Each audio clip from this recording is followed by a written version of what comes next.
do want to cover a lot of ground because I want you to know facts about child abuse. And because I found out that I was covering not only the broad range of child abuse, which includes neglect, physical abuse, emotional abuse, and of course the sexual abuse, but the sexual abuse piece is its whole another subject altogether in terms of not just the effects, but the treatment and the perpetrators, etc. So I'll sidebar that, but try to fold it all into the rubric of what is child abuse. I want you to know, I don't know how directly you'll be dealing with it personally in the context of receiving calls, but I know that indirectly you will, because if that mother is experiencing, or that person is experiencing, or even calling you about problems they have with anger, then if there's a child involved, there is a possibility and a high, even probability that that child is going to be abused in some way. Because they're reaching out for help. Somebody's out of control, they've lost it. So you have excellent write-up in your manual about child abuse, and some of this will probably recap that.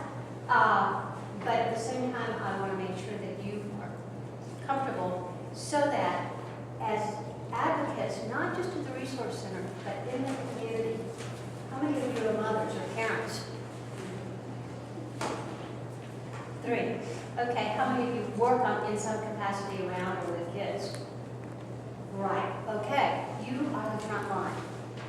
You're the ones who are going to be able to see what is really a silent epidemic in our country, and that is the abuse of children. Unfortunately, we have 3 million cases of child abuse reported to social services every year, and that is regarding about 6 million kids, because each report usually has several children in the family. Now, imagine how many unreported cases there are. And imagine that a lot of those unreported cases are possibly in your purview, so that you might come in contact with them in your friendships, in the people that you're teaching, or the people that you're interacting with, or when you take a friend home and you see how their partner is treating their child. There are many different ways that you can, or the parents of your kids' friends. So in that role, you need to know that it happens a lot. Kids are not able to speak up for themselves, and the statistics are frightening when you think that there are over 1,600 fatalities every year in the United States of children who die at the hands of either their parents or someone who is known to them.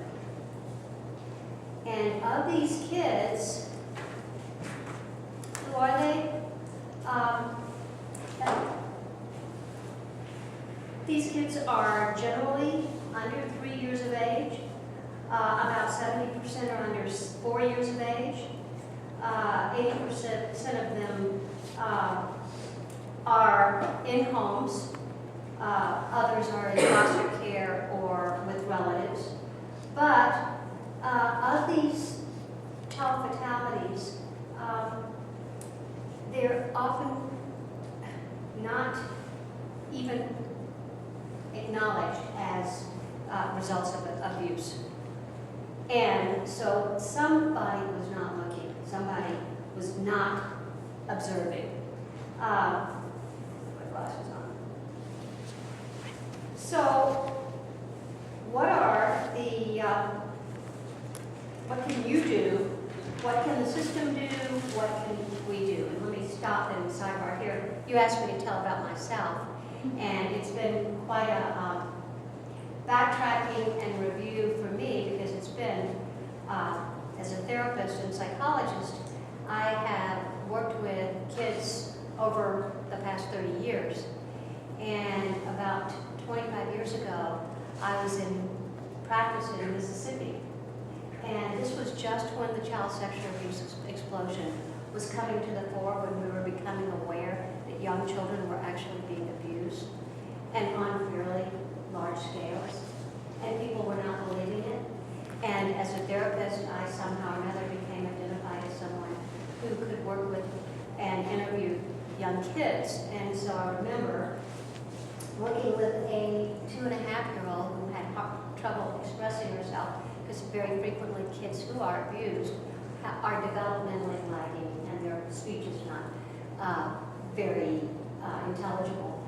And so we were using play therapy as a modality for her to communicate with me, and I had dolls.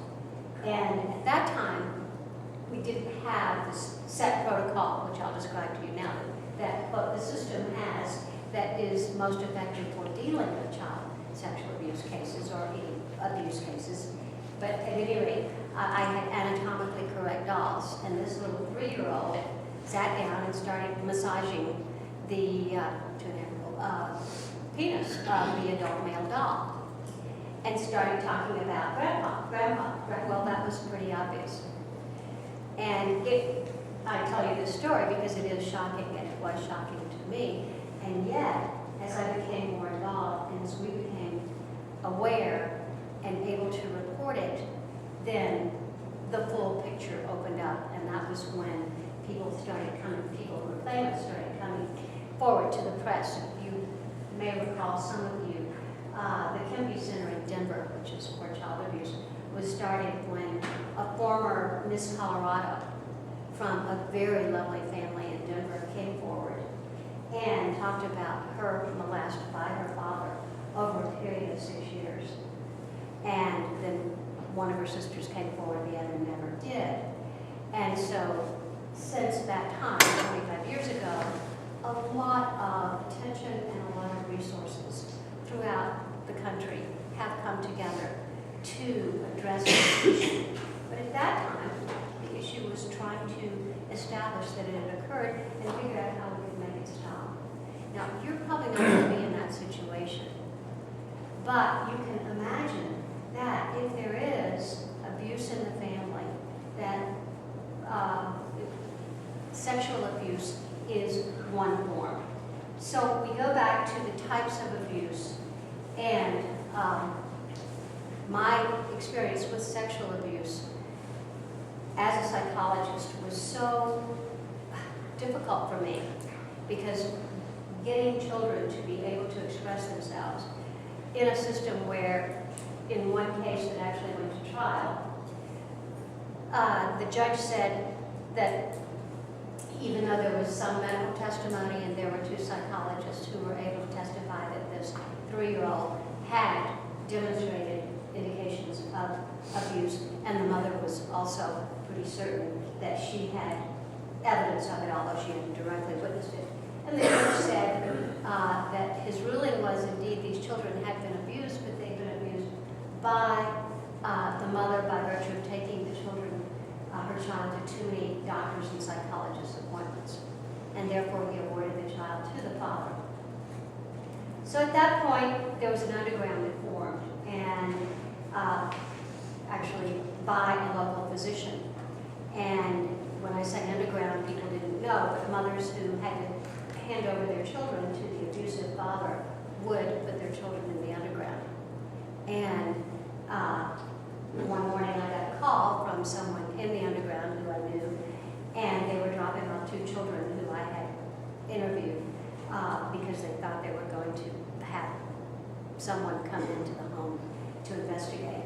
And I found myself transporting these kids to the state border and realizing that I had lost my boundaries, that my desire to help and to intervene on behalf of these kids who couldn't help themselves and families that were not being properly dealt with by the system because of the lack of awareness that I was in dangerous territory. And that was one of the first prompts that brought me to Telluride. And the last 25 years, I've certainly dealt with a few cases, but it has not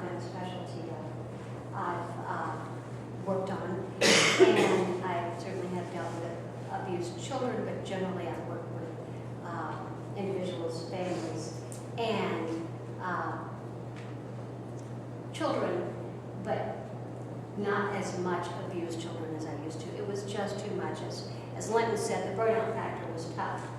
But I think I also am primed to be aware that it happens in all kinds of families. It happens in all kinds of socioeconomic strata.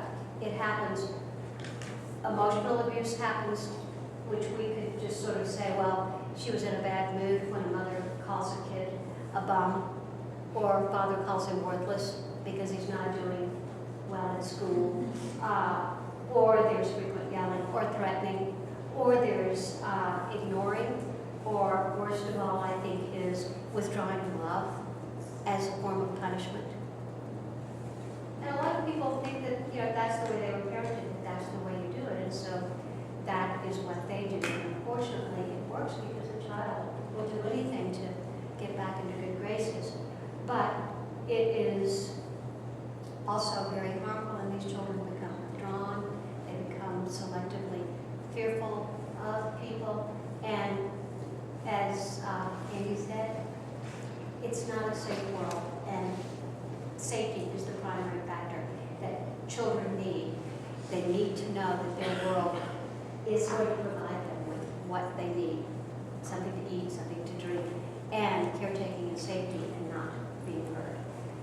So the emotional abuse is really across all of the types of abuse. Neglect is the next type that you might imagine.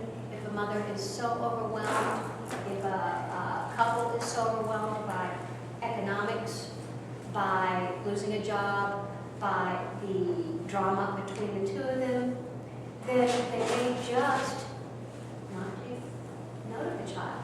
And the child is sitting over in the corner observing, and observing pretty horrific arguments and fights between parents, but their needs are not being attended to. So neglect is hard to spot, but you kind of know, and it's most apt to happen with a very narcissistic parent who doesn't have as much capacity to experience empathy, and therefore can't place themselves in the child's role. But that's something that I think you will be doing, and I caution you, as Linton did, that in hearing the stories that people will tell you when they call in, you will of course want to empathize with them, because you have to be able to imagine what their life is like. But there's a big step between empathizing with them and identifying with them. It may call up parts from your past. And in fact, I think many people who become advocates, I did, in helping start the Resource Center 25 years ago, I had experiences of domestic violence in my family. So you may identify on some level, but you can pull back and allow that empathy to help you establish a bridge with the parent. And again, as you inquire, I don't know how much questioning you're supposed to do, but I hope that when you have a parent call and you ask, are there children in the home, then you might inquire, can you inquire about their safety, or where are they, what are they doing? And then, go ahead. Sorry, yeah, I was just making sure that everybody heard me. Yeah, you can ask questions, because, kids are a big safety focus for us. And making sure that they are okay is one of our #1 priorities. Right. Well, in terms of risk factors for child abuse, just that there's domestic violence in the home is probably the highest, one of the highest risk factors. So you have to be alert. If they're admitting to abuse, then it may be throughout the family. How do you then get those people to bring kids into, or do they typically bring them into the center? Sometimes they do. We do have great resources in this town as far as therapists goes that do work directly with kids. We do have financial assistance that we offer for families that believe their children are in need of therapy. So those are always great resources to about. But. And I imagine you I have. think Mandy now is the only person in our office that has at least a master's in counseling. So with our child therapy assistance fund, any children that witness domestic violence qualify for that, and they can get play therapy, art therapy, talk therapy, which we do have those resources in Direct, which is fantastic because art therapy and play therapy are incredibly effective with younger kids. So. And that's through the resource center, you can set that up and it will be paid for. Right, right. So you might just be aware that you are maybe a vital link in not asking in order to victimize a person by forcing them to tell you, but as a bridge, because they are already talking with you and developing some trust, to the fact that you are concerned about their children. Are they concerned about their children? And they'll tell you because they want help for their kids. And that's when you can offer that they bring their children in, and as Mandy said, services can be offered, I guess, through the full evaluation process. So number one is assessing for the safety of the kids on the call, assessing for where are the children, do they feel safe, is there another option for them to go? Number one is safety. But then also assessing for if we need to make a report related to abuse, which I'm guessing you're going to get to.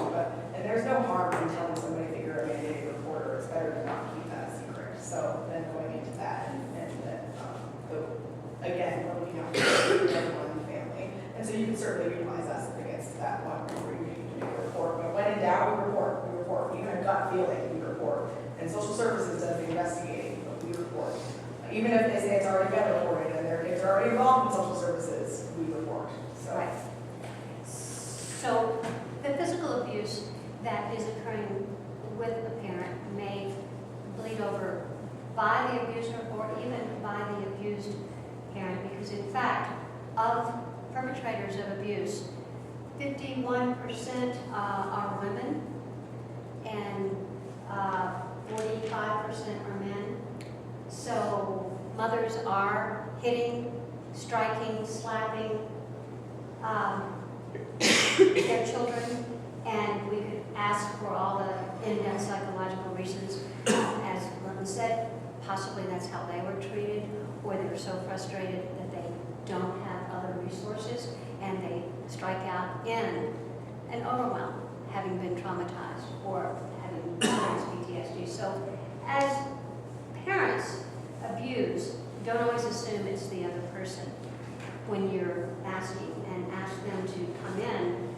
And notice with physical abuse, you'll of course see children who are often afraid to come forward. If there's regular abuse, you would see welts, bruises. You would see kids that are not physically taken care of. With teens, you might see that they cover up their arms because they don't want to show abuse factors, or they don't want to show that they've perhaps been cutting as a way of controlling the emotions of pain and hurt and sorrow after having been abused, and that includes especially sexual abuse. So as that first person to represent the system, you also need to know that the system now deals much better with cases and reports of child abuse and neglect. And we learned the hard way. But I was in it long enough to be a part of the vanguard. And all schools now have programs educating teachers and kids about abuse. We need to let kids know, even though it's a hush-hush subject and you think it might overwhelm them, they need to know what it is so that they can report it and be sensitive to their friends who might be being abused. I remember when my son came home soon after we moved here and told me about the great time he had at this kid's house, and how strange it was that the father was walking around naked all the time. I remember these stories because they were shocking to me, so that's why I'm retelling them to you in personal. But in fact, is that abuse? I'm scratching my head. Well, of course it is a form of sexual abuse, and we'll get to that in a minute. But at any rate, if it makes you feel uncomfortable, if it makes you feel squeamish,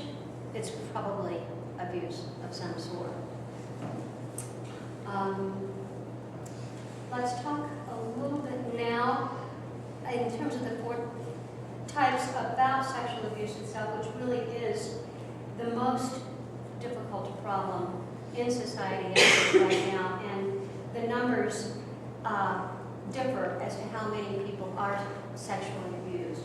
But it is disproportionately females, and the estimated number is as high as 1 in 3, but documented 1 in 7 girls who experience some type of sexual abuse before they're 18, and 1 in 25 boys. What is the sexual abuse?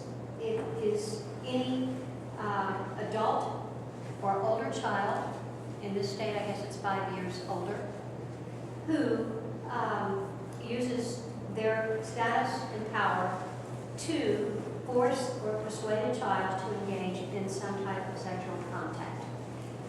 There is also non-contact sexual abuse, which has to do with exposing kids to pornography, communicating sexually explicit things to them. A woman who was a client recently expressed in going through therapy her feelings about her father and how she really loved him, but she really didn't trust him. He had not really abused her, but she was uncomfortable about the fact that he kept telling her as she'd grown older what a sexy girl she was and how she looked hot and how he bet the guys were really wanting to jump her bones. Now, coming from your own father, it just feels yucky. So even that is abuse, and we have to recognize that. And it's not always men. It also can be female predators as well, although disproportionately males. Okay, let's look at other risk factors for child abuse. We mentioned domestic violence, economic stress, and lack of support within the family. If you know parents who are single parents, they're doing absolutely the best they can, but it is very difficult in this town if you moved away from family to pay for a babysitter. And when preschools are out of session, that parent gets overwhelmed, especially if they try to keep a job. So you have multiple stresses on top of each other. And even if it's just uninterrupted time of 5 or 6 days with 2 little children, that can push a person to their threshold, and everyone has their threshold. I mean, most people would never abuse, and I'd like to say that those who are abused would probably try even harder never to abuse. But it's very easy to resort to abuse if you're under great stress, especially if you have alcohol or drugs, especially if you're suffering from some type of depression or other mental disorder, if you happen to have a diagnosis of bipolar, if you happen to have phobias, then parenting is fraught with even more difficulties. And you're also perhaps not having had great parenting yourself if you were abused. So your parenting skills are not great. Do you offer parenting classes here? Yes, so we offer parenting classes, we don't connect folks with like logic classes and other parenting classes offered in the community.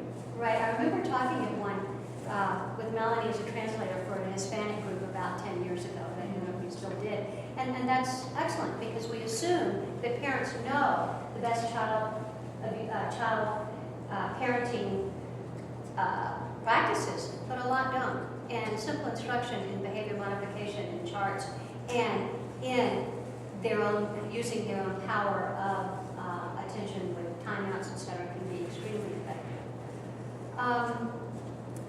I think the other risk factor is having unrealistic expectations of a child, either that they are supposed to be the perfect rendition that the parent isn't, and so they're pushed so hard and they maybe don't go the way that you want them to go. I bet I know people wind up not reflecting what the parent wants to see, and they become abusive physically, verbally, or by emotional neglect, by just pulling away from it. In terms of the effects, we've mentioned a couple, but I want to look at the core effects of child abuse that I think are specific to all, and these include the triangle of, this is in your notebook as well, lack of trust in the world is not a safe place, and therefore it's very difficult to establish trusting relationships with other people. It's very difficult to have relationships that are give and take, because your experience of power dynamics has typically been mine is right. So you haven't necessarily grown up in an environment where people are able to assertively express their needs and get their needs met, and they give and take, and there's more positives in the interaction than there are negatives. So if children don't see that, then the world is not a safe and secure place, and there's a tendency to withdraw. They may develop, and I see this happen a lot, a persona of dealing with the world that everything's okay, and you'll find that some children who are in abusive families will react by trying to be the perfect kid to show that the family really is healthy. And so that kid will work and struggle, but underneath they're dealing with that silent torment from trauma, whereby some of their neurotransmitters really come up each time that they get into an intimate relationship and someone asks them something or brings up a negative and they're not able to deal with it. So what they do is withdraw, or they fight, or they lash out. So those core feelings of being in a world that's not safe, the shame and guilt that goes along with that, feelings, secondarily, feelings of worthlessness and being damaged, specifically in sexual molest, that you're damaged goods, you've been treated like an object, and that is your value. And so you wonder why young women who have been exposed to sexual predation or molest early in life go out and become promiscuous. And in fact, one of the best ways to recognize a child who has been molested is because they at times are overly promiscuous. They have an early, beyond their age, interested in sex or knowledge about sex. And basically, they seem pretty cool with it. Underneath, what you have to understand is that they're relating in the only way that they know to get love and attention and affection from the opposite sex. So, of course, that's a pathological response. In general, abused kids have a lot of trouble expressing their emotions and regulating their emotions, which means you're apt to get a lot of mood swings, kids that act extremely docile and accommodating, and then might switch over and be aggressive, acting out, or difficult. What's underlying that is that these kids have been traumatized, and trauma is a word that we use a lot, but what it means is that the person has been emotionally overwhelmed by what is happening to them or around them. Victims of trauma are in war, are in disasters, are in the home. And if it's a war zone in your home, then you've been traumatized. You've been overwhelmed. Kids don't know how to process that emotionally. So they sometimes, go in another room, sometimes they stand and shake, sometimes they cry, sometimes they scream, but underneath it, they don't understand it, which is the reason they're really going to need someone to talk to, and hopefully therapy to be able to process these feelings. But within trauma, something stops on a neurological level, it's overwhelmed and it can't process too. Well, dad just got upset and this isn't the usual response and he'll be better, and they cling to that, but if it's chronic, of course, they can't hold on to that. So if the system is overwhelmed, they don't integrate that experience and they don't know how to adapt to it emotionally. So it gets stuck. Oh yeah, everything's fine. We don't have any problems. And dad really is a good guy, and he probably is, or mom is, most of the time, except for those few times when they become abusive. So we try to put that behind us. If you shut your emotions down, then they are no longer available as sort of the braille of your emotional system, regulation system, to know how to handle those things, because you don't really understand it, don't have responses that are adaptive for it. So what happens is you can't express your feelings, you're not sure what they are, you stuff them, and then they come out unpredictably later in outbursts. Or in misdirected ways that they are angry with all teachers. They're just angry, or they're angry with women, or they're angry with any authority figures. And a lot of times they are not sure, they don't understand why they have that anger or fear, if their mode of presentation is withdrawal. However, if you look back into the history, you will find history of trauma on some level. Questions so far about the types of abuse or numbers or? Did you think, has everyone been traumatized now? Has everyone? No. No? So the latest research, the National Institute of Health, which just came out this year, is 89% of people have experienced a traumatic event in their lifetime. And that's gone up significantly, because 2 years ago it was 59%. And that's from the ACE study, which is the Average Childhood Experiences study, that took a sample of 17,000 folks that had Kaiser insurance and studied them over time in their lives. This is like the most impactful study you'll ever read. So basically all of us have experienced a traumatic event at some time in our lives, and that's where trauma-informed care has come to fruition, and a lot of, kind of the training that we do with law enforcement at schools and all of that is to say, we're all impacted by trauma. Yeah. We're not prepared for a lot of the things. How do you deal with it? The way that you deal with it is by talking about it and being able to express your feelings about it, stopping and sort of capturing that experience and looking at it like you would look at a math problem to solve it. What does it mean? How did it affect me? What do I feel about it? How do I feel about the fact that mom and dad don't get along, or that dad is leaving?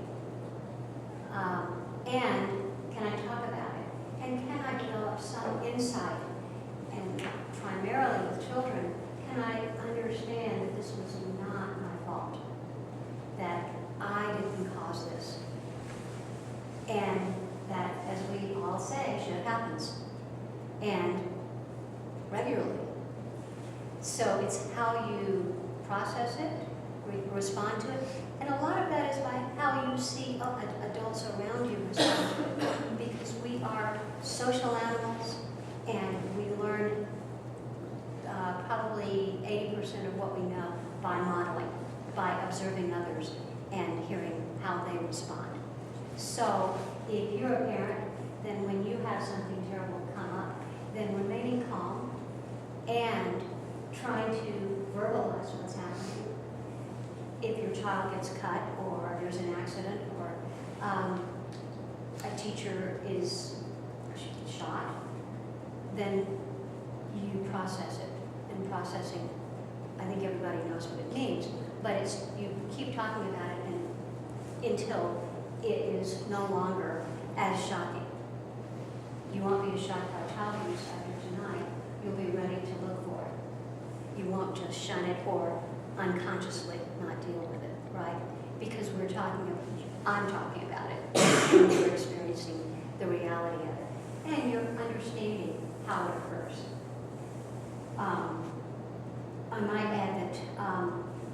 genetically, we now know from studies of the brain that those emotional parts of the brain that are deep inside the amygdala, the cingulate gyrus, and some of those organs actually are smaller in people who have been experienced a lot of trauma. But the question becomes, were they smaller before, and are these people more apt to? And as always, it's a balance. We think that certain people are able to handle trauma much better. You know, in twin studies, some brothers will go through war and experience combat and come back and live normal, healthy lives, and their twin brothers come back and have long-term PTSD. So some are better equipped, and then we would all be affected by trauma. And can you cure it? Yes. You cure it by talking to friends. Friends are great therapists. Talking to your advocate, talking to a therapist, talking to a teacher at school. Might be that your best friend is your aunt, and you can talk with her about everything and all your feelings. So being able to discuss it and gain insight, and if possible, learn how you can avoid it the next time, and learn what steps you can take. And with kids, either someone intervenes on their behalf, or as they get older, they become brave enough to call it themselves if they recognize it.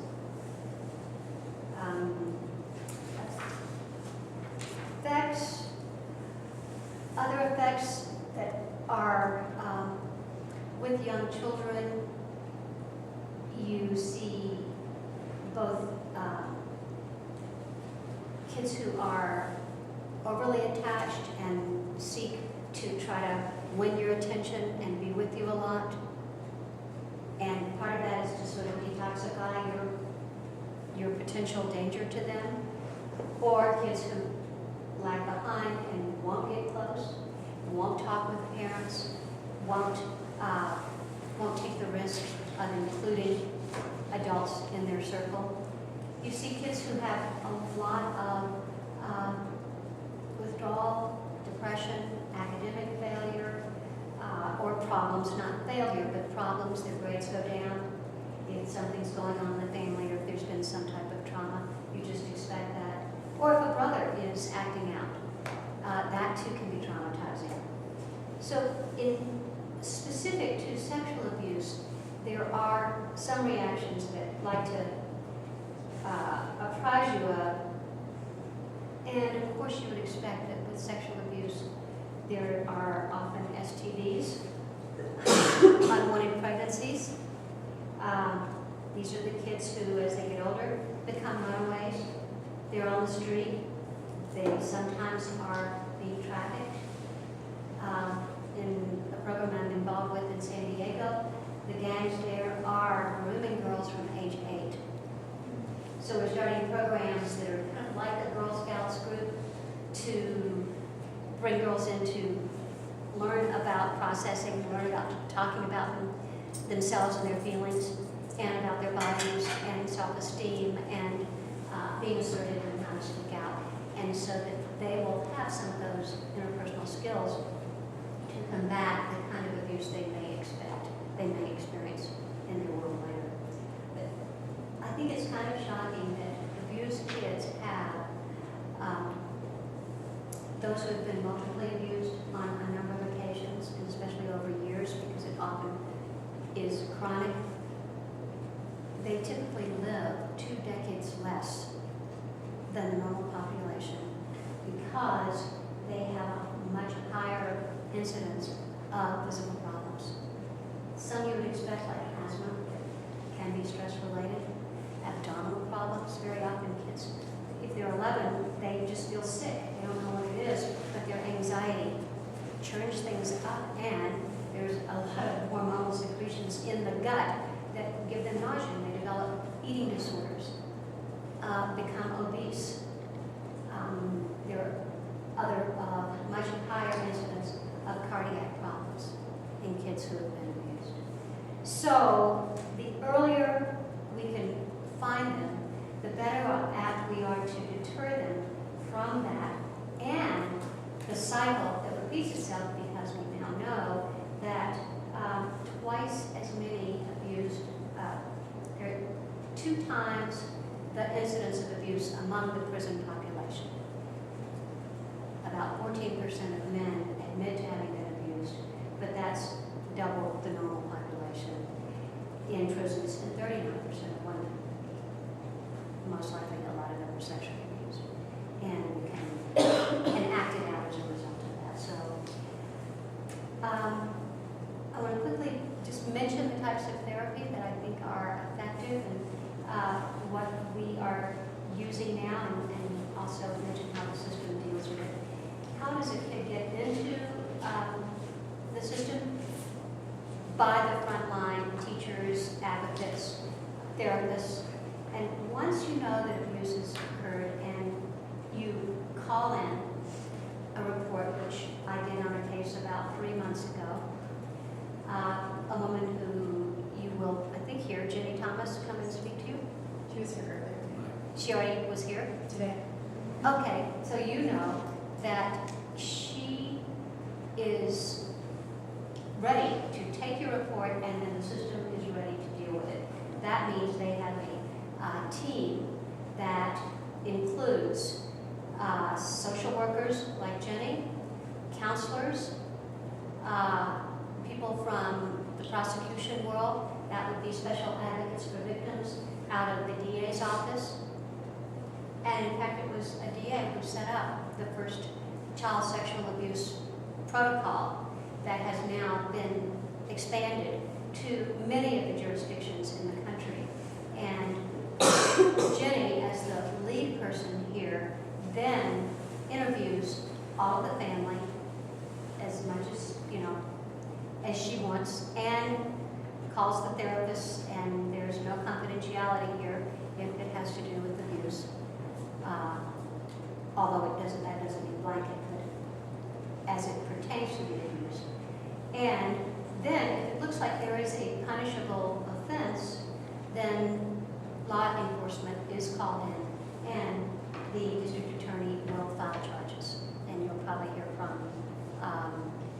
Carrie Yoder. And what is the threshold for abuse?